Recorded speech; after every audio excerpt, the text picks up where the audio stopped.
Tās 4 tēmas, ko es esmu izkristalizējis šajos gados, tā ir attiecība veidošanās ar sevi, ar savu dvēseli. Te ir jāsaprot, kas es esmu, kāpēc es esmu, kur es biju, kur es esmu, uz kurien es eju. Un ne tikai ieskatīties dziļāk sevī un redzēt sevī brīnumu.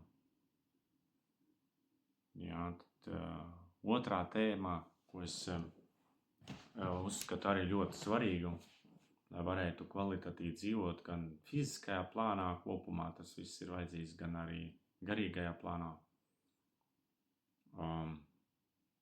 Tas ir ēdiens. Ēdiens tiešām ir ļoti svarīgs.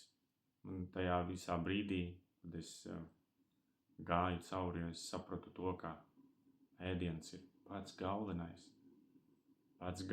jo man viņš daudz ko bija devis, labu enerģiju, spēku. Bet tagad sapratu, ka tas nav galvenais. Galvenais no visiem galvenajiem. Tāpat kā šī pirmā tēma, ko attiecības ar sevi, ja tu nejūties lieliski, ja tu jūti sevi, ka tu esi strupceļā, ja tu neesi vienkārši savācies, neko tu nevari ne tur meditēt, nekas tur tāds nebūs. Ja.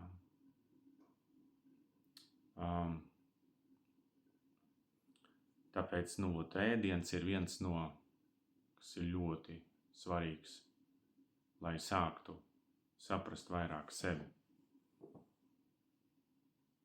Ko ēst, ar kādā kombinācijā, cikos ēst, kāds tips esmu es un tā tālāk. Trešā sfēra, ko es arī uzskatu ir vajadzīga, lai varētu pilnvērtīgu, kvalitatīvu dzīvi dzīvot, ne tādu, kādu es dzīvoju. Tā ir vingrošana, kompleksā vingrošana, kas, pats reāli palīdz zarnu traktam. Viņš sāk strādāt kā pulkstenis. Šito es izgājis cauri pats. Kā pulkstenis, tas ir es biju uz pauzes. Tas tā var darboties, tas tā var strādāt. Tur ir specifiski vingrinājumi. Tas visu laiku daudz neizņem. Arī tie vingrinājumi no rīta izdarīja uz veselu dienu, tev viss ir zarnu trakts, kremošanas aparāti, tur žulcāk, aizkunga dziedzeris, viss darbojas ok. Un ceturtā sfēra,